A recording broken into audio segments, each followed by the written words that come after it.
जय हिंद दोस्तों, welcome to our channel the Indian soul. और मेरा नाम है शुभो और आज हम लोग बात करेंगे पहलगाम में 22 अप्रैल 2025 को जो पाकिस्तान स्पॉन्सर्ड जो टेररिस्ट अटैक हुआ हिंदू टूरिस्ट के ऊपर, तो उसी अटैक को लेके आज हम बात करेंगे। तो देखिए, दुनिया में कोई भी टेररिस्ट अटैक बिना मतलब के उसके पीछे बिना इंटेंशन के नहीं होता है। तो सबसे पहले हम ये अटैक के बारे में जानेंगे। ये अटैक हुआ क्यों अचानक से, जब कश्मीर के अंदर हर चीज़ सही चल रहा था, इंफ्रास्ट्रक्चर का डेवलपमेंट हो रहा था, इकोनॉमी का डेवलपमेंट हो रहा था, बाहर से फॉरेन फंडिंग आ रहा था, फिर टूरिज़्म बहुत तेज़ी से ग्रोथ कर रहा था। ये सारी चीज़ जब कश्मीर के अंदर सब कुछ ठीक ठाक चल रहा था, उसी टाइम ये पाकिस्तान स्पॉन्सर जो टेररिस्ट अटैक उसी टाइम क्यों कश्मीर के अंदर हुआ, यानी पहलगाम के अंदर हुआ, और क्यों सिर्फ हिंदू टूरिस्ट को ही मारा गया। तो गोली तो किसी को भी मार सकते थे टेररिस्ट लोग, लेकिन उन्होंने धर्म पूछा, हिंदू को क्यों मारा गया। तो इसके पीछे इंटेंशन क्या है और इस पूरे घटना के पीछे पाकिस्तान का इंटेंशन क्या है, ये सारे चीज़ को आज हम समझेंगे। और इस इंसिडेंट के बाद, इस काला दिन के बाद भारत के इतिहास का एक ब्लैक डे करके ये दिन रहेगा 22 अप्रैल 2025। तो इसी ब्लैक डे के बाद इंडिया का क्या रिस्पॉन्स होगा पाकिस्तान के प्रति, ये सारी चीज़ को आज हम समझने की कोशिश करेंगे। तो सबसे पहले हम देखेंगे ये जो पहलगाम है, इसका मैप, भारत के मैप में पहलगाम है कहाँ पे। अगर हम कश्मीर की मैप देखें तो ये है हमारा पूरा जम्मू एंड कश्मीर और लद्दाख रीजन। तो यहाँ पे अगर हम देखें तो ये है लाइन ऑफ कंट्रोल, मतलब इस लाइन के बाद इस बार ये है POK, पाकिस्तान ऑक्युपाइड कश्मीर।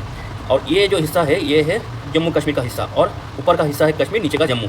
और ये कश्मीर के अंदर ये है श्रीनगर, और श्रीनगर के ठीक थोड़ा सा ईस्ट की तरफ, साउथ ईस्ट की तरफ यहाँ पे है पहलगाम, जो कि ये देखिए श्रीनगर से थोड़ा दूर ये है पहलगाम। तो यहाँ पे एक वैली है जिसका नाम है बैशरन वैली। तो इसी वैली के अंदर टूरिस्ट लोग टहल रहे थे, घूम रहे थे, अपने ज़िंदगी का खूबसूरत पल बिता रहे थे। तो उसी वैली के अंदर अचानक से ये टेररिस्ट आ जाते हैं और जो हिंदू टूरिस्ट थे उनको चुन के, उनको ढूंढ के उनको गोली से मार दिया गया।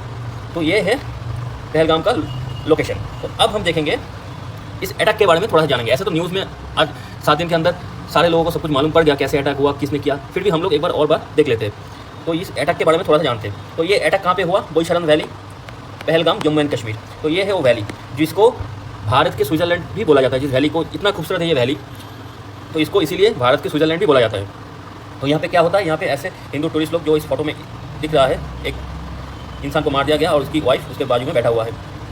तो मेरा मानना ये है कि देखिए, हर एक इंसान को, हर एक इंडियन को ये जो फोटो है ना, ये दिमाग में डाल लेना चाहिए कि कभी नहीं भूलना चाहिए कि हमारे साथ ऐसा भी हुआ है। जैसे कि इजराइल वाले करते हैं, वो कभी नहीं, कुछ नहीं भूलता है, चाहे उसको बदला लेने 20 साल लग जाए, लेकिन वो अपने जख्म के बारे में कभी नहीं भूलता है। जो उसको जख्म दिया वो कभी माफ़ नहीं करते उसको, जो उनका जो दुश्मन है। तो हमें इस फोटो को अपने दिमाग में बिठा लेना चाहिए। ऐसे बहुत सारे वहाँ पे ऐसे फ़ोटो तो वहाँ पे बहुत सारे मिलेंगे, लेकिन ये फ़ोटो जो न्यूज़ में आया बहुत ज़्यादा, ऐसे तो बहुत सारे टूरिस्ट को, 26 टूरिस्ट को मार दिया गया वहाँ पे। उनमें से ये फ़ोटो हमेशा हमारे दिमाग में, सबका फ़ोटो तो न्यूज़ में नहीं आया, लेकिन ये फ़ोटो न्यूज़ में आया था। तो इस ऐसे जो टेररिस्ट अटैक होता है, ये हर एक इंडियन के दिमाग में बैठ जाना चाहिए कि हमारे साथ ये हुआ है, तभी हम जाके कुछ बदला ले पाएंगे। तो अगर हम 1-2 महीने में ऐसे ही भूल जाएंगे तो कुछ नहीं होगा। तो जो भी है, तो ये अटैक के बारे में थोड़ा सा जान लेते हैं। तो अटैक क्या, कहाँ पे हुआ, बैशरन वैली, पहलगाम, जम्मू एंड कश्मीर में। तो ये है, ये जम्मू एंड कश्मीर का बैशरन वैली। तो यहाँ पे क्या होता है, 5 मिलिटेंट आता है। 5 मिलिटेंट कौन है, कहाँ से आता है, इनका जो ग्रुप का नाम है वो TRF, यानी द रेजिस्टेंट फ्रंट। ये किसका है, लश्कर तैयबा का एक पार्ट है, एक उसका एक उससे निकला हुआ एक और पार्ट है जिसका नाम है द रेजिस्टेंट फ्रंट। तो इसमें आया, ये लोग बंदूक लेके आए और चुन के जो पुलिस को मार दिया। उनमें से 24 तो हिंदू टेररिस्ट, 2 फॉरेनर थे, एक नेपाल के थे, एक इजराइल के थे, और एक मुस्लिम, कश्मीरी मुस्लिम भी मारा गया। वो इनको रोकने की कोशिश किए थे तो उनको मार दिया गया, और बाकी 20 लोग इंजर्ड हो गए इस घटना से। और ये टारगेट किसको किया था, जो हिंदू, मेनली जो हिंदू औरत को छोड़ दिया गया था। हिंदू, उनको बोला कि आप जाके अपने प्राइम मिनिस्टर मोदी को बोलिए ये हम लोग टेररिस्ट अटैक किए। तो ज़्यादातर हिंदू मेन को मार दिया गया। ये हो गया ये अटैक। इसके बारे में तो न्यूज़ में सब लोग जान ही गए। अब हम देखेंगे इस अटैक के पीछे इंटेंशन। पाकिस्तान जो स्पॉन्सर करता है टेररिस्ट अटैक, हर अटैक के पीछे उसका कोई इंटेंशन तो होगा। तो इस अटैक के पीछे पाकिस्तान का इंटेंशन क्या है, जो मेन इंटेंशन है, देखिए, कश्मीर के अंदर जब से 370 हटा है, कश्मीर के अंदर इकोनॉमिक बूम आया है, बहुत सारा इंफ्रास्ट्रक्चर नया शुरू हुआ है, बहुत सारे इंफ्रास्ट्रक्चर का काम खत्म हो गया है, जैसे कि टनल, बहुत सारा टनल बना है, चेनाब नदी के ऊपर ब्रिज बना है, बहुत सारे हाइड्रो प्रोजेक्ट बना है, बहुत सारे डैम बना है। ये सारे चीज़ कश्मीर के अंदर हो रहा है। ऊपर से कश्मीर का जो टूरिज्म है वो दिन ब दिन बहुत ज़्यादा हो रहा है। इससे कश्मीर के जो आम लोग हैं उनको रोज़गार मिल रहा था, पैसा मिल रहा था, इनकम मिल रहा था, इकोनॉमी बूस्ट हो रहा था। क्योंकि 2024 के पहले, उसके 2023 तक कश्मीर के अंदर साल में शायद 30 लाख तक ऐसे टूरिस्ट कश्मीर घूमने जाते थे। उसके बाद 2024 आते आते वो 2.5 यानी 2 से 2.5 करोड़ तक ये टूरिस्ट का संख्या बहुत ज़्यादा तेज़ी से ऊपर चला गया। फिर इस साल ऐसे हिसाब ये लगा रहे थे कश्मीर के लोग कि लगभग 3-3.5 करोड़ लोग कश्मीर घूमने आएंगे, टूरिस्ट 3 से 3.5 करोड़ कश्मीर में टूरिस्ट घूमने आएंगे, तो इससे कश्मीर का और ज़्यादा इकोनॉमी बूम होगा और लोग को रोजगार मिलेगा। तो ये चीज़ पाकिस्तान को रहा नहीं गया। वो सोच रहा है कि अगर कश्मीरी लोगों को इंडियन कश्मीर के लोग अगर इतने अच्छे से रहेंगे, उनको रोज़गार मिलेगा, पैसा मिलेगा, इकोनॉमी बूस्ट होंगे, तो वो धीरे धीरे करके टेररिज्म का जो रास्ता है उसको छोड़ के नॉर्मल ज़िंदगी में वापस चले जाएंगे और कश्मीर का डेवलपमेंट चालू हो जाएगा। तो पाकिस्तान ने सोचा कि ऐसा तो अगर सारे लोगों को इनकम रोज़गार मिल गया तो उसके लिए टेररिज्म का काम कौन करेगा, पत्थर कौन उठाएगा, कौन पत्थर फेंकेगा आर्म फोर्स के ऊपर। तो ये सारे सोच के साथ उन्होंने पहला काम ये किया, कश्मीर का जो इकोनॉमिक ग्रोथ है जो ज़्यादातर टूरिज्म के ऊपर बेस्ड है, तो उसको पहले रोकना है। तो इसी के चक्कर में उसका पहला टारगेट टूरिज्म बना। इसीलिए टूरिस्ट को मार दिया गया, कश्मीर के अंदर टूरिस्ट को मारा गया, इसलिए कि कश्मीर का जो टूरिज्म सेक्टर है उसको बंद कर दिया जाए, उसको चोट पहुँचे। अब हम देखेंगे वो चुन के हिंदू को क्यों मारा, मुस्लिम को भी मार सकते थे। तो हिंदू का मारने का, टेररिस्ट लोग चुन के हिंदुओं को मारा, उसके पीछे ये कारण है कि वो चाहते थे ये अटैक के बाद देश के अंदर यानी भारत के अंदर हिंदू और मुस्लिम के बीच में एक दंगे हो, क्योंकि दुनिया के अंदर कोई भी देश जिसके अंदर जो मेजोरिटी पॉपुलेशन है उनको अगर मारा जाता है तो उस देश के अंदर दंगा शुरू हो जाता है।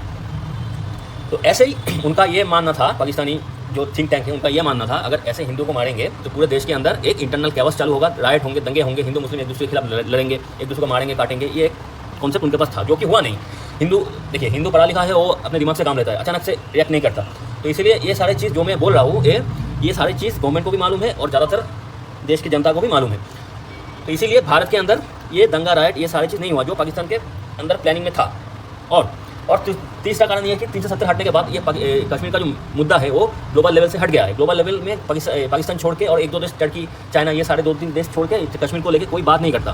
तो उसी चीज़ को ग्लोबल लेवल पर एक बार उठाने की जो चाहत है पाकिस्तान की, उसी के एक चक्कर में ये भी प्लान हो सकता है। और जो मेन कारण है ये सारे कारण तो है, उसके साथ एक और मेन कारण है जो कि है shift the Pakistani people mind from a failed state of Pakistan to India. देखिए पाकिस्तान के अंदर बहुत सारे दिक्कतें चल रहा है, बहुत सारी जगह पे विद्रोह चल रहा है, BLA पाकिस्तान आर्मी को मार रहा है, उधर अफगानिस्तान के लोग पाकिस्तानी को मार रहा है, ऊपर से खाना पीना के पाकिस्तान के अंदर अनाज नहीं है, खाना पीना नहीं है, इकोनॉमी बहुत इन्फ्लेशन बहुत ज़्यादा है, इकोनॉमी एकदम फेल कर चुका है। ये सारे जो दिक्कत है पाकिस्तान के अंदर, ये दिक्कत के दौरान अगर पाकिस्तानी लोग धीरे धीरे करके क्या हो रहा था, पाकिस्तानी गवर्नमेंट और पाकिस्तानी आर्मी के खिलाफ बातें करने लगे थे, उसके खिलाफ जाने लगे थे। तो ये सारी चीज़ को डाइवर्ट करने के लिए पाकिस्तान आर्मी ने क्या किया, पाकिस्तान आर्मी का जो आर्मी चीफ है आसिफ मुनीर, उन्होंने क्या किया, उन्होंने इस टेररिस्ट प्लान को बनाया और इस प्लान को एग्जीक्यूट किया। इससे क्या होगा, इससे इंडिया पाकिस्तान के ऊपर अटैक करेगा और लोगों को, पाकिस्तान के जो आम जनता है उसको आर्मी बोलेंगे देखिए इंडिया फिर से अटैक कर दिया, तो अगर हम नहीं रहेंगे तो आपको बचाएगा कौन। यानी पाकिस्तान आर्मी का जो रेलिवेंस है उसको और एक तरीके से और प्रॉपर तरीके से सबके सामने लाना। सारे देश के अंदर जो दिक्कत है उसको भूल जाओ और पाकिस्तान आर्मी को सपोर्ट करो, चाहे वो पाकिस्तानियों को पाकिस्तान आर्मी जितना भी लूटे, ठीक है। तो ये सारे कारण का देखते हुए पाकिस्तान ने इंडिया के ऊपर ये टेररिस्ट अटैक करवाया।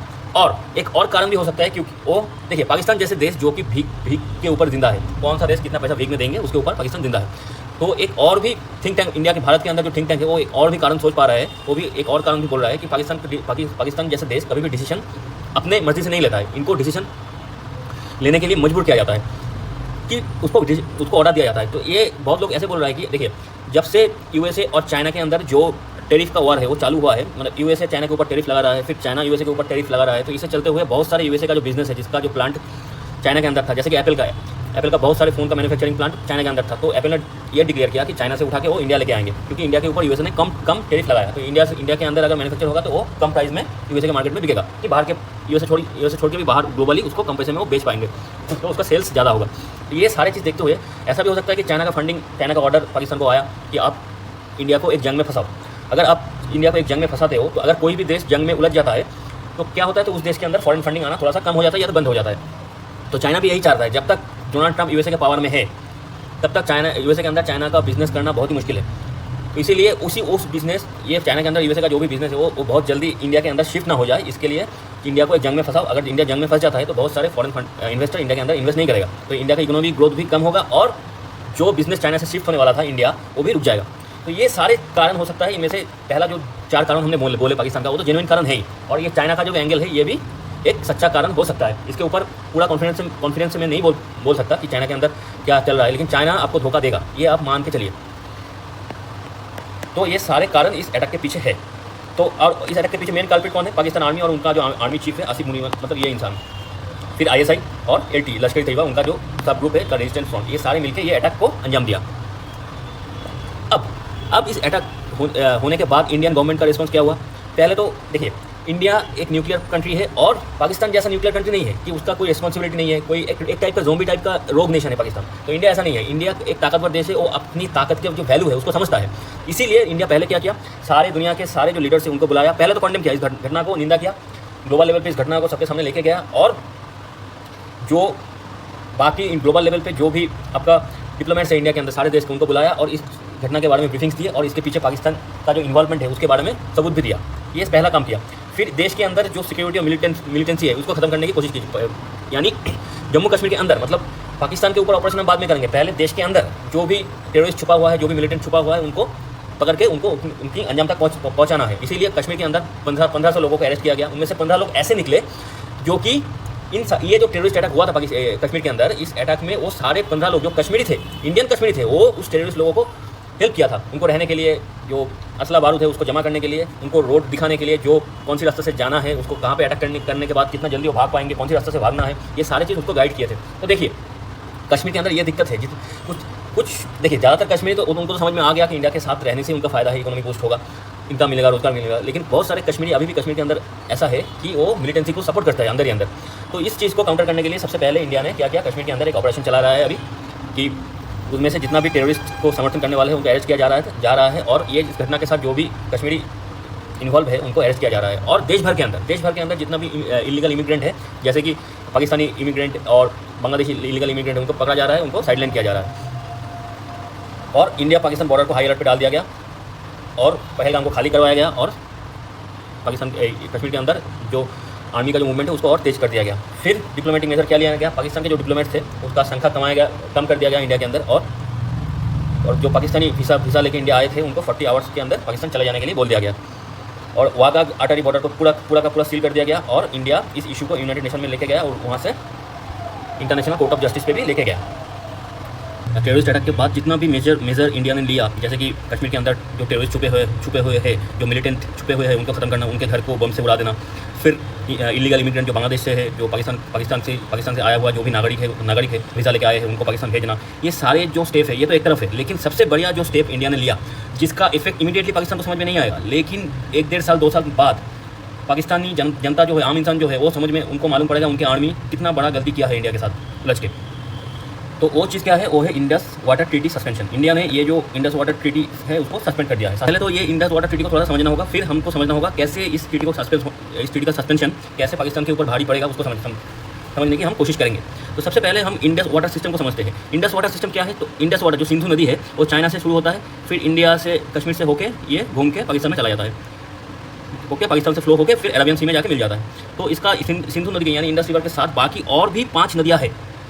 वो क्या है, ये झीलम नदी जो कि इंडिया से शुरू होकर फिर चेनाब नदी के साथ मिल जाता है। चेनाब नदी भी इंडिया से शुरू होता है। ये दोनों जाके यहाँ पे पाकिस्तान के अंदर मिलते हैं और फिर जाके इंडस में मिलते हैं। और उसके नीचे क्या है, उसके नीचे है रवि नदी, फिर सतलुज और ब्यास। सतलुज यहाँ से आता है, ब्यास यहाँ से आता है। तो इंडस वाटर ट्रीटी के हिसाब से ऊपर के जो 3 नदी है यानी इंडस, झेलम और चेनाब, इन तीनों नदी का जो पानी है ये पानी पाकिस्तान को मिलेगा, पूरा का पूरा पानी पाकिस्तान को मिलेगा। इंडिया इसके ऊपर अपना हक नहीं जताएगा, इसका पानी को इंडिया नहीं रोकेगा। और नीचे का जो 3 नदी है, सतलुज, रवि और ब्यास, इन तीनों का पानी इंडिया अपने काम के लिए यूज़ कर सकता है। तो ये था ट्रीटी। ये ट्रीटी एक तरीके से जब हुआ था तभी गलत तरीके से, मतलब इतना भी फेवर नहीं देना चाहिए था पाकिस्तान को, लेकिन उस टाइम जवाहरलाल नेहरू जी ने पाकिस्तान को अच्छे दिल से ये फेवर दिया कि ऊपर का 3 नदी का पानी आप लोग यूज़ करिए, हम लोग इसमें कोई भी रोक टोक नहीं करेंगे। तो अब जब ये ट्रीटी खत्म हो जाता है, देखिए पाकिस्तान के अंदर उतना ज़्यादा नदियाँ नहीं है। जो मेन नदी है वो इंडस रिवर है। ये जो इंडस रिवर है पाकिस्तान के अंदर से जो पंजाब प्रोविंस है उनका, वहाँ से फ्लो होता है और नीचे जाके सिंध प्रोविंस से फ्लो होकर ये अरेबियन सी में मिल जाता है। तो पाकिस्तान का जो पंजाब प्रोविंस है और सिंध प्रोविंस है, इन दोनों के अंदर जो भी खेतीबाड़ी होता है उसके लिए जो पानी मिलता है तो यही नदी से मिलता है। अगर इस नदी के अंदर पानी नहीं रहेगा तो पाकिस्तान के अंदर फसल भी नहीं उगेगा। तो ऐसे उसमें खाने की दिक्कत तो है, खाने पीने की किल्लत तो है ही पाकिस्तान के अंदर, अनाज नहीं है, हर चीज़ का दाम बढ़ा हुआ है, डबल है, इन्फ्लेशन है बहुत ज़्यादा। तो उसके ऊपर से पानी भी नहीं आएगा तो खत्म बात। तो ये चीज़ 1-1.5 साल में पाकिस्तान को मालूम पड़ेगा तो क्या हुआ है उनके साथ। तो अब क्या है, अब जो ट्रीटी कैंसिलेशन होने के बाद तो इंडिया ने क्या किया, ये जो इंडस रिवर है इसका पानी रोका, फिर चेनाब, झीलम, इन सारे को पानी, क्योंकि इनके ऊपर इंडिया ने डैम बना चुका है, कुछ में पूरा बना चुका है, कुछ में काम चल रहा है। तो ऐसे यहाँ पे यूज़ करके इन सारे रिवर का पानी को इंडिया के अंदर डाइवर्ट करने वाले हैं। तो यानी जितना परसेंट पानी 80-90% पानी जो पाकिस्तान को मिलता था वही कम होकर 10-20% हो जाएगा। यानी पाकिस्तान को जीने के लिए जो पानी चाहिए वो अभी नहीं मिलने वाला। अब पानी नहीं मिलेगा तो फलन नहीं होगा, फसल नहीं उगेगा तो खाना पीना तो ऐसे ही किल्लत है और भी दिक्कत होगा। ऊपर से पानी का सिर्फ फसल उगाने का काम नहीं है, बाकी पीने का पानी, हर चीज़, बहुत सारे काम होता है पानी का। तो हर चीज़ से एक एसेंशियल चीज़ पाकिस्तान के अंदर कम होने वाला है। अब देखिए, अब इसको एक और तरीके से भी हम इसको मैनिपुलेट कर सकते हैं। क्या? तो मान लीजिए यहाँ पे डैम लगा दिया हमने, पानी रोक के रखे हैं। तो कभी मान लीजिए पाकिस्तान के अंदर बहुत ज़्यादा बारिश हुआ इस एरिया में, बहुत ज़्यादा पूरा नदियाँ पानी में भर गया, तो हमने क्या किया उस टाइम, यहाँ से बात खोल दिए, डैम को खोल दिया और पानी और ज़्यादा पानी यहाँ पे छोड़ दिया इंडस नदी पे। तो जब ऐसे करेंगे, जब बहुत ज़्यादा बारिश हो रहा है, ऐसे ही पानी बहुत ज़्यादा नदी में फ्लो हो रहा है, ओवरफ्लो हो रहा है, उसके ऊपर से हम और ज़्यादा पानी छोड़ दिया, तो क्या होगा, पाकिस्तान के अंदर ये पंजाब और सिंध में बाढ़ आ जाएगा, लोगों की घर बार फसलें सब कुछ बर्बाद हो जाएंगे। तो ऐसे भी करके इंडिया अपना काम कर सकता है, अपना बदला ले सकता है। जो भी है अभी इंडियन गवर्नमेंट के ऊपर, इंडियंस के ऊपर है। पाकिस्तान ने किसको छेड़ दिया, अभी पाकिस्तान को समझ में आ गया 2-3 साल बाद। ये जो एक्शन है, ये मिलिट्री एक्शन से भी खतरनाक है, इसमें खतरनाक तरीके से लोगों को तकलीफ पहुँचेगा। तो ऐसे करके हम उसमें पानी की कमी भी यानी खराबी ला सकते हैं यहाँ पे पाकिस्तान के अंदर, और बाढ़ भी ला सकते हैं। तो ये कंट्रोल अभी इंडिया के हाथ में है। पानी की किल्लत भी कर सकते हैं पाकिस्तान के अंदर, और इतना ज़्यादा पानी हम भेज दें कि वहाँ पे बाढ़ ही आ जाए। तो ये है, अभी ये सारे डैम बंद हो चुका है, यहाँ से पानी नहीं आ रहा है, अभी यहाँ पे पानी कम है। ये सारे फोटो अभी आ रहा है जब डैम बंद होने के बाद। अभी हर जगह पे उतना बड़ा डैम नहीं है, तो अभी उस पर काम चल रहा है। तो जब हर 3 नदी पे, मतलब झेलम, चेनाब और इंडस, इन 3 नदी के ऊपर जब परफेक्टली बहुत सारे प्रोजेक्ट बन जाएंगे, तो पाकिस्तान के लिए बहुत ज़्यादा तकलीफ की बात होगी। ये हो गया इंडस वाटर ट्रीटी सस्पेंशन। फिर आता है इंटरनल पॉलिसी डिस्कशन। तो इंटरनली हम कैसे क्या पॉलिसी लेंगे अभी इसके दौरान, इस टेररिस्ट अटैक के बाद, और इसको जब हम इंडिया पाकिस्तान के साथ जंग में या तो काउंटर पे जाएगा, इंटरनल पॉलिसी क्या होगा, इस सारी चीज़ को डिस्कस कर लिया है। उसके बाद इंटरनेशनल आउटरीच, हमारे पीएम नरेंद्र मोदी और हमारे जो फॉरेन मिनिस्टर है जयशंकर प्रसाद, इन दोनों ने मिलकर सारे दुनिया के जो सारे देश हैं, उनके जो हेड ऑफ द स्टेट है और उनके जो डिप्लोमेट्स हैं, उनसे बात करके इंडिया का जो पोजीशन है क्या है, इंडिया के ऊपर कैसे ये पाकिस्तान स्पॉन्सर्ड टेररिस्ट अटैक हुआ, ये सारी चीज़ को लेके उनको डिस्कस किया है और प्रॉपर्ली ब्रीफिंग किया है सारे देश को। फिर पब्लिक कम्युनिकेशन, हमारे prime minister Modi ji public में आके भाषण दिया है कि हम लोग ज़रूर बदला लेंगे, हमारे ऊपर जो अटैक हुआ है उसका मुंह तोड़ जवाब हम लोग देंगे, लेकिन हर चीज़ का प्लानिंग होता है। अचानक से करेंगे तो वो उल्टा हमारे ऊपर भारी पड़ सकता है। तो जब आप जंग पे जाओ, कोई अटैक का रिप्लाई दो कि अपने किसी दूसरे देश के सरहद पार करके उसके ऊपर अटैक करो, उसके लिए अपना प्रॉपर प्लानिंग और स्ट्रेटेजी चाहिए। तो ये सारी चीज़ को बोलते हुए उन्होंने बोला कि हम लोग हमारे स्ट्रेटेजी को ठीक कर रहे हैं, उसको स्ट्रेटेजी जब फिक्स हो जाएगा, फिर धीरे धीरे करके इंटरनल स्टेबिलिटी आ जाएगा, इंटरनल जो भी प्रॉब्लम है, जो भी मिलिटेंस है, उनको खत्म करेंगे, फिर हम धीरे धीरे करके पाकिस्तान के ऊपर आएंगे। ये सारी चीज़ उन्होंने बोला। ये अटैक मतलब पाकिस्तान के ऊपर अटैक होना, कुछ ना कुछ होना, ये तो तय है। वो कौन सी साइड से होता है, LOC से होता है कि गुजरात या तो राजस्थान या तो पंजाब से होता है, या तो BLA से यानी बलूचिस्तान से होता है, या तो अफगानिस्तान से होता है, या तो अरेबियन सी से होता है, कहीं ना कहीं से कुछ ना कुछ तो होगा पाकिस्तान के अंदर, ये तो तय है। फिर क्या, हमारे प्राइम मिनिस्टर मोदी जी और बाकी जो बहुत सारे तो जो टूरिस्ट लोग हैं उनको भी तसल्ली देने की कोशिश की, क्योंकि जो कश्मीर है उसका, कश्मीर के जो CM है उमर अब्दुल्ला, उन्होंने भी कोशिश की टूरिस्ट लोगों को समझाने के लिए कि हम धीरे धीरे करके नॉर्मलाइज कर देंगे, क्योंकि जो भी हालत है कश्मीर के अंदर, कश्मीर का जो इनकम का जो मेन सोर्स है वो टूरिज्म ही है। अगर टूरिस्ट नहीं आएंगे तो कश्मीर ऐसे ही बर्बाद हो जाएगा। ये सारी चीज़ लोगों को समझाने की कोशिश की गई है, लेकिन इमीडिएट तरीके से कुछ ठीक नहीं होने वाला, क्योंकि जान है तो जहान है, तो हर इंसान को उसकी जान बहुत प्यारी है। तो अगर आपको बेवजह मार दिया जाएंगे तो लोग धीरे धीरे करके कम जाएंगे, तो थोड़ा सा टूरिस्ट का ड्रॉप आएगा। जो 3-3.5 करोड़ टूरिस्ट पाने की कोशिश कर रहा था इस साल कश्मीर, वो उतना तो नहीं होगा, उससे कम ही होगा। तो ये सारी चीज़ चल रहा है आफ्टर मैथ में। तो उसके बाद इजरायली एम्बेसडर के साथ हमारे जयशंकर जी ने मीटिंग किया, उनको समझा दिया। इजराइल तो ऐसे इंडिया का ऑल वेदर फ्रेंड तो है ही, इजराइल से जितना हो सके हम लोग मदद लेंगे, इजराइल भी करेगा हम लोगों की मदद। उसके बाद जब ये टेररिस्ट अटैक हुआ, उस टाइम USA का जो वाइस प्रेसिडेंट है JD वैंस, वो उस टाइम इंडिया के अंदर मौजूद थे, तो उनको भी ब्रीफिंग कर दिया गया। PM मोदी ने उनको समझाया क्या क्या हुआ है हमारे साथ, ये सारी चीज़ हुआ। उनको जो भी बोलना था बोल दिए, उनके साथ जो भी बिजनेस और बाकी डील्स होना था वो भी हुआ, फिर वो चले गए। अब आते हैं पाकिस्तानी रिस्पॉन्स के। पाकिस्तानी इसका काउंटर, जब इंडिया पकड़ लिया कि पाकिस्तान ने ये टेररिस्ट अटैक स्पॉन्सर करवाया, पाकिस्तान के ISI, पाकिस्तान आर्मी के जनरल आसिफ मुनी, ये सारे लोग इसके पीछे है, लश्कर तैयबा के साथ, तब पाकिस्तान काउंटर रिस्पॉन्स क्या दिया। उसका पहला रिस्पॉन्स ये होता है, हर चीज़ से डिनाई कर देता है वो, कि हम जैसे कि किसी को कुछ मालूम नहीं है, वो बोलेगा सब मान लेंगे, तो पहले डिनाई कर दिया कि हमने कुछ नहीं किया।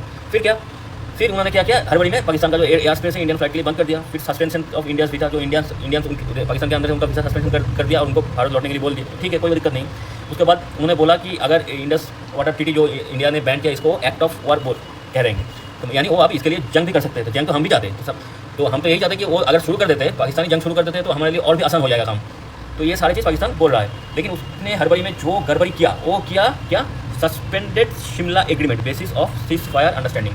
शिमला एग्रीमेंट में क्या था, शिमला एग्रीमेंट में तो बहुत कुछ था, लेकिन जो हमें समझ नहीं है कि ये जो LOC है ना, लाइन ऑफ कंट्रोल, जो सीज फायर लाइन है, इसको शिमला एग्रीमेंट को, इसको एग्रीमेंट के अंदर इसको सीज फायर लाइन बोला जाता है। तो उसमें ये लिखा था, इस लाइन को आर पार अगर किसी को जाना है, तो कोई कॉन्फ्लिक्ट होता है, तो दोनों लोग मिल बांट के यानी पाकिस्तान और इंडिया बैठ के इसको प्रॉब्लम को सॉल्व करेंगे बात करके। लेकिन अगर ये जो शिमला एग्रीमेंट यही कैंसिल हो जाता है, तो इस LOC का कोई मतलब यानी कोई वैल्यू नहीं रह जाता है, क्योंकि इसी एग्रीमेंट के अंदर ही इस LOC के बारे में लिखा हुआ था। अगर इसी एग्रीमेंट को पाकिस्तान ने खत्म कर दिया, तो इस LOC का कोई वैल्यू नहीं है। तो पाकिस्तान बोलना चाहता है कि हमने ये खत्म कर दिया, यानी हम अब पाकिस्तान ऑक्युपाइड कश्मीर से इसके अंदर भी आ सकते हैं, कि ये भी उनका है, इसके अंदर भी वो, यानी कश्मीर, भारत के अंदर जो कश्मीर है उसके अंदर वो जा सकते हैं, क्योंकि वो LOC को नहीं मानते।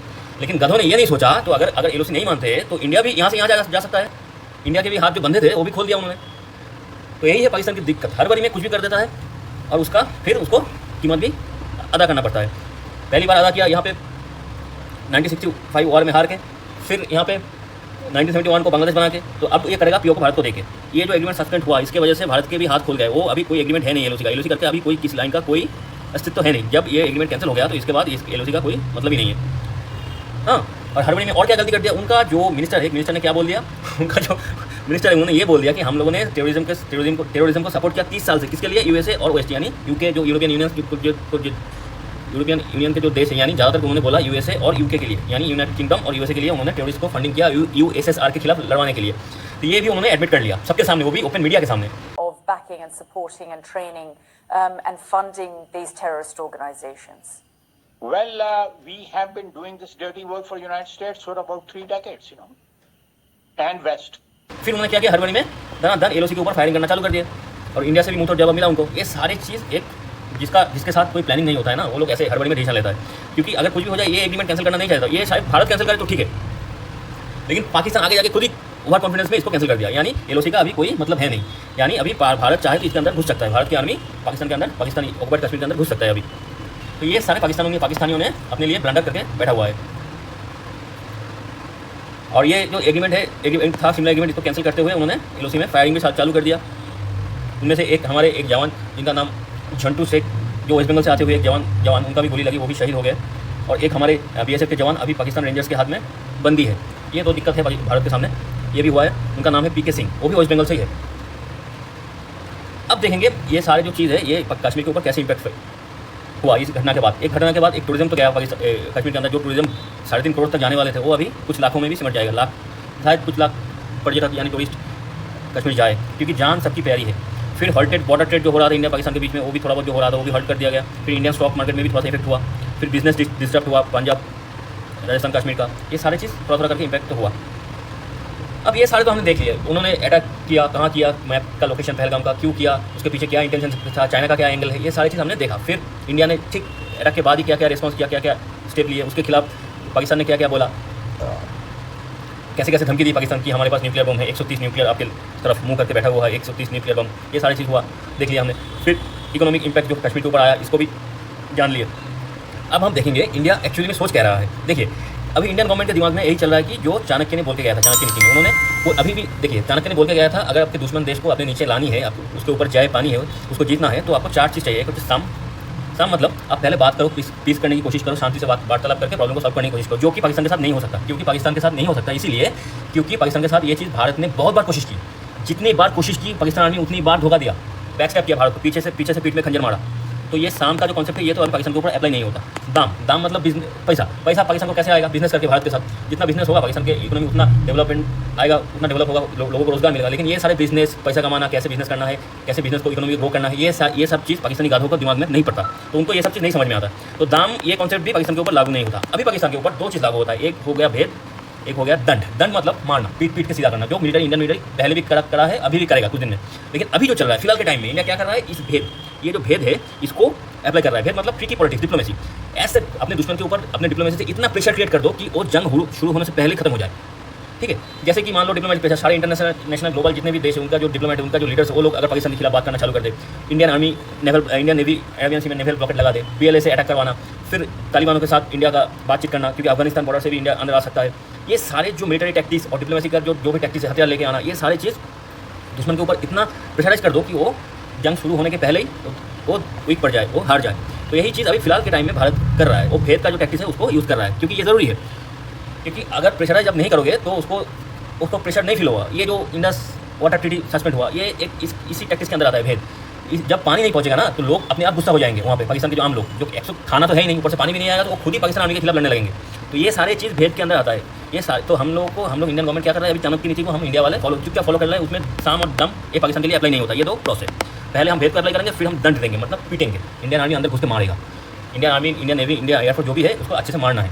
तो वो हम बाद में करेंगे, पहले हम भेद को यूज़ करें, क्योंकि हमें इंटरनल जो भारत की इंटरनली जो पाकिस्तानी मिलिटेंट, पाकिस्तानी जो बांग्लादेशी इमिग्रेंट, ये सारे लोग जो अपने मन से ही पाकिस्तान को सपोर्ट करता है, इन सबको खत्म करना है पहले। तो ये सारी चीज़ को करके पाकिस्तान के ऊपर प्रेशर करके, इंडिया नेवी नेवल ब्लॉकेट लगा के पाकिस्तान के ऊपर जितना हो सके प्रेशराइज करके उसको पहले जकड़ना है, फिर उसको दंड देना है, उसको पीटना है। तो यही पॉलिसी इंडियन गवर्नमेंट फॉलो कर रहा है, क्योंकि ये चीज़ आम इंडियन को भी समझना है कि हमेशा गुस्से में जंग नहीं लड़ी जाती। जंग एक ऐसी कॉन्सेप्ट है, ये सबसे दिमाग जब सबसे ज़्यादा ठंडा हो, जब दिमाग सोचने की कैपेसिटी में 100% हो, तब जंग के बारे में सोचना चाहिए और स्ट्रेटजी बनानी चाहिए, जो कि इंडियन गवर्नमेंट कर रहा है कि अचानक से पाकिस्तान ने टेररिस्ट अटैक करवा दिया तो अगले दिन हम झपट पड़े। ऐसा नहीं होता है जंग, क्योंकि उसमें बहुत सारे एंगल हमें सोचना पड़ता है, बहुत सारे कॉन्सिक्वेंस हो सकता है, बहुत सारी दिक्कतें आ सकती है जंग के बीच में। ये सारी चीज़ पहले से कैलकुलेशन होना चाहिए उसका। अगर ऐसा होगा तो हम ऐसे करेंगे, प्लान बी को फॉलो करेंगे। तो ये सारी चीज़ हम घुसेंगे LOC से पाकिस्तान के अंदर जाएंगे कि किसी और तरीके से जाएंगे, ये सारी चीज़ पहले से कैलकुलेट होना पड़ता है। क्योंकि जब आप जंग में चले गए उसके बाद अगर आपकी इंटरनली या और जगह पे कुछ प्रॉब्लम आ गया तो और भी दिक्कत ज़्यादा हो जाएगा। तो इसीलिए हम पहले भेद को यूज़ करके फिर दंड में जाएंगे पाकिस्तान के ऊपर। यही दो चीज़ अप्लाई होगा। पहले भेद अप्लाई हो रहा है अभी उसके बाद दंड अप्लाई होगा। तो ये भेद के अंदर क्या क्या आता है, जो मैं हमने बोला, जो भी टेररिस्ट का जो भी घर था कश्मीर के अंदर उसको तोड़ दिया गया, बम से उड़ा दिया गया। फिर इंडस चेनाब और सतलुज का जो पानी है उसको रोक दिया गया। फिर ग्लोबल डिप्लोमेटिक प्रेशर डाला गया पाकिस्तान के ऊपर। फाइंड आउट इलीगल इमिग्रेंट को चुन के ढूंढ के बाहर निकालो। आर्मी नेवी एयरफोर्स का एग्रेसिव एक्सरसाइज चल रहा है पाकिस्तान का आजू बाजू। ये सारी चीज़ पाकिस्तान देख रहा है। और massive protest again overseas Pakistan embassy, overseas Pakistan जितना भी बाहर के देशों में पाकिस्तान का जो एम्बेसी है उसके बाहर भी प्रोटेस्ट चल रहा है। और पाकिस्तानी जो सिटीजन है उसको 48 आवर्स के अंदर इंडिया छोड़ के जाने के लिए बोल दिया। ये सारी चीज़, क्योंकि इसके बाद 48 आवर्स के अंदर अगर कोई इंडिया छोड़ के नहीं जाएगा तो उसको इंडिया की जेल में हवा खानी पड़ेगी। तो ये सारी चीज़ पाकिस्तानियों के ऊपर एक प्रेशर डालने की कोशिश है, जो कि भेद के अंदर आता है। तो यही सारी चीज़ चल रहा है। तो ये भेद जब हम पूरा का पूरा प्रेशर में जब पाकिस्तान को जकड़ लेंगे उसके बाद हम अटैक करेंगे।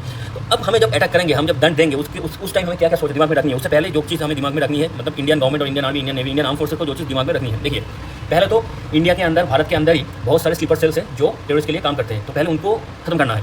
क्योंकि मान लीजिए आप अटैक पे चले गए, पाकिस्तान के अंदर घुस गए, लेकिन देश के अंदर ही टेररिस्ट अटैक होना चालू हो गया बहुत जगह पे। तो ये सारी चीज़ नहीं होना चाहिए। तो पहले देश के अंदर की प्रॉब्लम को सॉल्व कर लो। उससे शायद 1 हफ्ता 2 हफ्ता 3-4 हफ्ता लगे तो लगने दो, कोई दिक्कत नहीं है, हमें कोई जल्दी नहीं है। तो पहले उस प्रॉब्लम को सॉल्व करके फिर क्योंकि हम जब शुरू करेंगे कि हम एक ही झटके में खत्म भी कर दें, इसलिए प्लानिंग प्रॉपर होनी चाहिए। दिमाग की काम इसमें जंग में सबसे ज़्यादा दिमाग का काम होता है।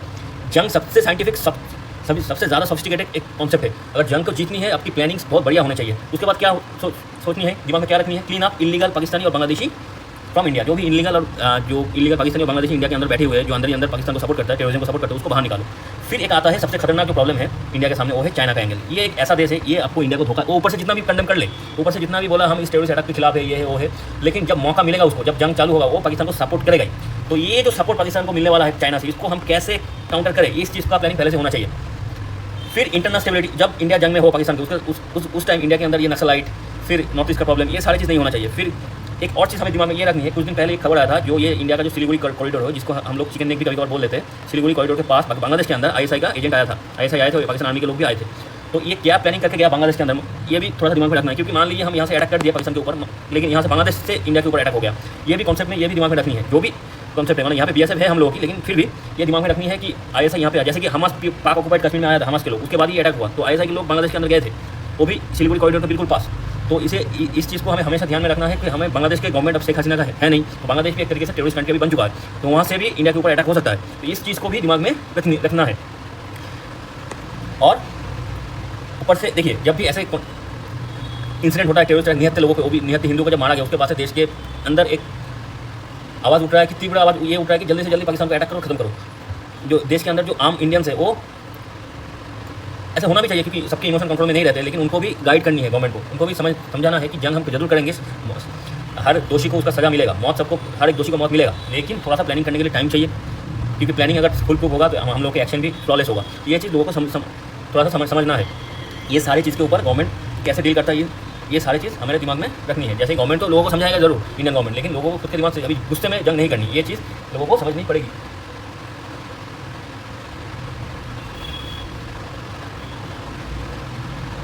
तो यही सारी चीज़ को दिमाग में हमेशा रखनी है हम लोगों की।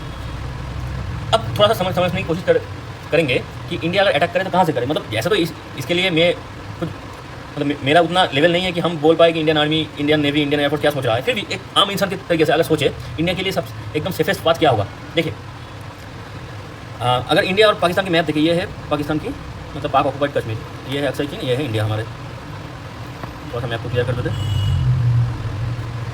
अब यहाँ से देखिए, इस बॉर्डर से पाकिस्तान अभी इंडिया के लिए तैयार बैठा हुआ है। LOC, राजस्थान, पंजाब और गुजरात। तो इंडिया इस बॉर्डर से जाना थोड़ा सा रिस्की हो सकता है। शायद हमें लग रहा है इंडिया शायद अरेबियन सी का रास्ता लेगा, क्योंकि यहाँ पे ब्लॉकेट लगाएगा और बलूचिस्तान से शायद एंट्री कर सकता है, या तो अफगानिस्तान में भी एंट्री कर सकता है। क्योंकि यहाँ पे बलूच जो लिबरेशन आर्मी और बलूचिस्तान के जो लोग हैं, इसके ऊपर पाकिस्तान ने इतना जुल्म उठाया है कि ये लोग पाकिस्तान के आर्मी, पाकिस्तान की गवर्नमेंट के खिलाफ है। तो यहाँ से अगर इंडिया जाएगा तो इंडिया को लोकल सपोर्ट यहाँ का मिल जाएगा। और अफगानिस्तान के अंदर, अफगानिस्तान और इंडिया का रिश्ता बहुत ही अच्छा है, तो अगर अफगानिस्तान बॉर्डर से भी इंडिया अंदर जाएगा तो इंडिया को मदद मिलेगा। एक और पानी बंद, खाना पीना बंद, ऊपर से अटैक चालू, तो ये भी कर सकता है जो उनकी खेत के अंदर आता है। और डायरेक्ट अटैक अगर होगा तो शायद समुद्र के रास्ते से भी होने का चांस ज़्यादा है, यहाँ से भी हो सकता है। अभी हम बस अंदाज़ा ही लगा सकते हैं क्योंकि इंडियन आर्मी और इंडियन गवर्नमेंट क्या सोच रहा है, वो लोग और ज़्यादा समझदार है, वो अपने तरीके से हैंडल करेंगे। लेकिन हम आम इंसान की तरफ से हमें पहले तो ये समझनी है कि हमें शांति से काम लेना है। ऐसा नहीं गुस्सा आया तो हम झपट पड़े दुश्मन के ऊपर, ऐसा नहीं है। वो तैयार बैठा है। कभी भी चाणक्य ने बोल के गया था, कभी भी जंग दुश्मन के टाइम के हिसाब से मत लड़ो। सैम मानेकशॉ जब 1971 वार में सैम मानेकशॉ ने वार को जीता, उसके बाद उन्होंने बोला कि कभी भी दुश्मन के टाइम के हिसाब से कभी हमें जंग नहीं लड़नी। जंग हम लड़ेंगे जरूर, दुश्मन को जरूर मारेंगे, पीटेंगे, उसको हराएंगे, उसको घसीटेंगे, लेकिन अपने टाइम के हिसाब से। उनके वो जो जंग के लिए वो जो टाइम फिक्स करके रखा है, उस टाइम पे हम पैर नहीं देंगे। यही चीज़ इंडिया फॉलो कर रहा है। अभी पाकिस्तान रेडी है हमारे लिए, लेकिन वो गलती करेगा, शायद वही खुद अटैक कर दे, ऐसा जंग का रास्ता वही खोल दे टेंशन में आके, क्योंकि पाकिस्तान सोचते कम करते ज़्यादा है। पाकिस्तान की यही दिक्कत है, दिमाग कुछ है नहीं, लेकिन उल्टा सीधा हरकतें कर देता है। 1971 वार भी ऐसे शुरू हुआ था, तो वो इस टाइम भी हो सकता है। लेकिन जो भी होगा, अभी पाकिस्तान के अंदर आप लोग देखेंगे धीरे धीरे करके टेररिस्ट अटैक पाकिस्तान के अंदर ज़्यादा होगा। BLA और भी पाकिस्तान के आर्मी के ऊपर अटैक करेंगे, उसको मारेंगे, पीटेंगे, जो भी सही है। और यहाँ से अफगानिस्तान वाले यानी TTP वाले भी अपना काम करेंगे। ये सारी चीज़, लेकिन हमारे दिमाग में दो चीज़ स्ट्रेटजी सही करना है। ये जो बॉर्डर है, चाइना के साथ जो बॉर्डर है, इसको भी सिक्योर रखना है, और बांग्लादेश का जो बॉर्डर है, इसको भी सिक्योर करना है, क्योंकि बहुत ज़्यादा दिक्कत है। क्योंकि ये दो देश इंडिया को रोका देगा, बांग्लादेश और चाइना। बांग्लादेश के अंदर अगर शेख हसीना का गवर्नमेंट होता तो इंडिया के लिए उतना दिक्कत नहीं होता था, लेकिन अभी वहाँ पे ये मोहम्मद यूनुस का जो गवर्नमेंट है, ये टेररिस्ट सपोर्टिंग गवर्नमेंट है, तो यहाँ से दिक्कत आ सकता है इंडिया के अंदर। और सबसे पहले भारत के अंदर जो पाकिस्तान प्रेमी लोग हैं, देखिए ये सच्चाई है। सच्चाई ये है कि भारत के अंदर बहुत सारे लोग हैं जो पाकिस्तान से प्रेम करता है। ये हम जितना भी डेमोक्रेसी और सेकुलरिज्म की बात कर ले, जितना भी कुछ कर ले, लेकिन ये सच्चाई है। मैं जब छोटा था तब एक मूवी देखा था, शौर्या करके हिंदी मूवी था। तब वहाँ पे के मेनन का एक डायलॉग था उस मूवी के अंदर। उस टाइम जब देखे थे तो हमें लगा था कि ये डायलॉग तो वो नेगेटिव कैरेक्टर था उस फिल्म का, के मेनन का। तो वो एक ब्रिगेडियर थे, उनका वो डायलॉग आप लोग देख लीजिएगा, यूट्यूब में तो फेमस है ही। तो वो जो डायलॉग जब मैं छोटा था तब जब सुना था, तब मेरा सोचने का तरीका, मेरी समझ उतना डेवलप हुआ नहीं। अभी भी उतना नहीं है, लेकिन मैं ये नहीं बोल रहा हूँ कि मैं बहुत ज़्यादा समझदार हूँ, लेकिन थोड़ा बहुत पहले से तो छोटा, जब उम्र कम थे तो पढ़ाई लिखाई उतना था नहीं, दुनिया को देखने का तरीका उतना समझ में नहीं आया था।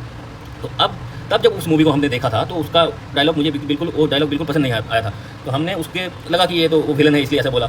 लेकिन आज के टाइम में जब मैं पीछे देखता हूँ उस टाइम को, उस क्लिप को, अब जब यूट्यूब में मेरे सामने आता है, मैं जब देखता हूँ तो मुझे लगता है कि ये जो डायलॉग था, ये जो डायरेक्टर था, जो स्क्रिप्ट राइटर ने लिखा था, जो डायलॉग लिखा था, तो कुछ ना कुछ सोच के लिखा था। ये डायलॉग का मीनिंग आज के दिन में समझ में मुझे तो कभी कभार सही लगता है। ये डायलॉग आप लोग देख लेंगे, वो देखिएगा, वो आपको मालूम भी होगा। तो वो मुझे अभी तो उस डायलॉग को कहीं ना कहीं मुझे ठीक लगता है वो डायलॉग, मतलब बनता है। लेकिन बहुत सारे जर्नलिस्ट है, बहुत सारे ये है यूट्यूब में न्यूज़ बनाते हैं, बहुत सारे ऐसे लोग भी हैं, लेकिन वो लोग क्या उन लोगों की दिक्कत पता नहीं क्या है। वो लोग ये जो इंडस वाटर ट्रीटी जो बंद है उसके खिलाफ ही बोल रहे हैं। जो जहाँ से एक देश दूसरे देश में आके टेररिस्ट भेज के आम इंसान निहत्थे लोगों को मार के चला गया, उसके खिलाफ जो अफेक्टेड देश है उसका गवर्नमेंट एक्शन ले रहा है, तो उसमें भी अपने देश के अपने हिंदू लोग उसके खिलाफ बोल रहा है। अजीब बात है भाई। और जो बहुत सारे मुस्लिम लोग वो तो पाकिस्तान को सपोर्ट करते हैं, वो तो हम देखें, क्योंकि कर्नाटक में से एक वीडियो आया था कुछ दिन पहले, हम देखें यूट्यूब में। तो रास्ते पे पाकिस्तान का फ्लैग लगा हुआ था, तो कोई उस पर ऊपर से ना जाए, उसके ऊपर से गाड़ियाँ ना जाए, तो दो महिला उसको खोलने लगे, इतना प्यार है उनको पाकिस्तान से। फिर वेस्ट बंगाल में कुछ दिन पहले मुर्शिदाबाद में एक घटना हुआ जहाँ पे हिंदू को मारा गया, मुस्लिम ने मारा हिंदुओं को, एक बाबा और बेटे को तो मार ही दिया। ये सारी चीज़ वेस्ट बंगाल के अंदर हुआ। फिर भारत के दूसरे प्रांतों में भी हो रहा है। इसीलिए गवर्नमेंट ने पहले क्या कर रहा है, जितने भी बांग्लादेशी इलीगल इमिग्रेंट है, जितने भी इलीगल पाकिस्तानी है, इन सारों को पकड़ रहा है, जो भी देश से उतना प्यार नहीं करते, मतलब, और बाकी ऐसे इनको पकड़ रहा है। लेकिन जो इंडिया के खिलाफ इंडिया में रहते हुए बहुत सारे हिंदू लोग भी है, मैं सिर्फ मुस्लिम बोल रहा हूँ, ऐसा नहीं है। बहुत सारे सेकुलर और डेमोक्रेटिक ऐसे हिंदू लोग हैं जो सिर्फ देश बाहर चला जाए कोई दिक्कत नहीं, देश बर्बाद हो जाए, लेकिन हमें सेकुलरिज्म और डेमोक्रेसी को चोला पहन के उसको गाना है उसकी, जहाँ पे सीधा आंखों के सामने दिखाई दे रहा है कि धर्म के नाम पे, राइट लगाने के नाम पे हिंदू मुस्लिम के बीच में ये सब किया गया, हिंदू लोगों को चुन के मारा गया। तो फिर भी इन लोगों की समझ में ये सब नहीं आता है। ये चीज़ वॉर स्ट्रैटेजी के अंदर कैलकुलेशन करनी है, क्योंकि देश के अंदर की प्रॉब्लम को भी सॉल्व करनी है, क्योंकि बहुत सारे गद्दार देश के अंदर भी है। दुश्मन बाहर के दुश्मन उतना खतरनाक नहीं होता है जितना देश के अंदर के दुश्मन होता है। तो ये सारी चीज़ दिमाग में रख के फैसला लेनी है इंडियन गवर्नमेंट को और इंडियन आर्मी आर्म फोर्सेस को, इंडियन आर्मी नेवी को, जो भी बोल लीजिए आप, इंडियन एयरफोर्स, उनको अपनी जो डिसीजन है उनको लेनी है। आखिर में ये जो फोटो है इसने लगाया हमने इस PDF के अंदर। तो अभी फिलहाल की कंडीशन में इंडिया कुछ हनुमान जी के जैसा ही ध्यान में बैठा हुआ है, वो अपना स्ट्रेटजी ठीक कर रहा है। तो हनुमान जी भी अपना ध्यान से उठ के फिर तांडव करेंगे, तो हमारे भारत भी करेगा, पाकिस्तान के ऊपर तांडव करेंगे। हम पहले तो ध्यान कर रहे हैं, ध्यान मतलब हम लोग अपना स्ट्रेटजी जो है उसको फिक्स कर रहे हैं, क्या क्या स्ट्रेटजी हम लेंगे, कहाँ पे कौन सी फोर्स जाएगा, कैसे अटैक होगा, कौन सी रास्ते से हम जाएंगे आएंगे, कैसे कैसे अपना जो भी है वो हम स्ट्रेटजाइज कर रहे हैं, अभी स्ट्रेटजी को फिक्स कर रहे हैं, उसको हम ध्यान के रूप में देख रहे हैं, जैसे कि हनुमान जी यहाँ पे ध्यान कर रहे हैं। उसके बाद हनुमान जी भी उठेंगे, तांडव करेंगे पाकिस्तान के ऊपर, और हम भी उठेंगे, इंडियन आर्म फोर्स भी उठेगा, फिर तांडव करेगा। इसीलिए इस फोटो को हमने यहाँ पे लगाया। जो भी है आज का जो लेक्चर था इतना ही था, जितना मुझे समझ में आया हम आप लोगों के साथ डिस्कस किया। अगर आप लोगों को हमारी कोशिश, हमारी कंटेंट, हमारी वीडियो अच्छे लगे तो इस चैनल को सब्सक्राइब कर दीजिएगा, और जितना हो सके इस वीडियो को शेयर और लाइक कीजिए, और बेल बटन को प्रेस कर दीजिएगा। आज के लिए इतना ही। थैंक यू, गुड बाय, जय हिंद।